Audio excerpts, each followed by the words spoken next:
from Volition Components. Going to tell you a little bit about the refrigeration unit that we just finished up on this low roof 144-inch wheelbase Sprinter. On the dash, we have our temperature control, 30 amp shore power plug, so you can run this thing on standby when you have it in the shop. Refrigerated liner kit. It's got 4-inch thick insulated walls with FRP lining. One of the upgrades we did in this unit is E-track going down all around the van so you can be able to manage your cargo. There is diamond plate trim all around the outside.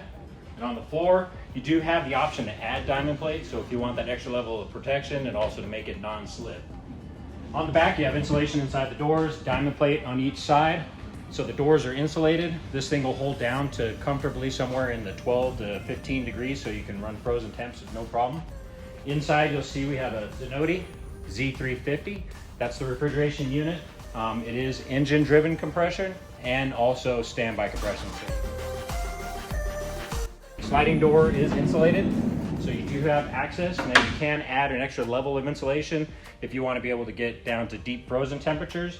But for 85–90% of the market that's out there, this kit will work perfectly for what you need. Hey guys, I'm Adon. I'm Tony, and for more information on how to refrigerate your van, visit us at volitioncomponents.com.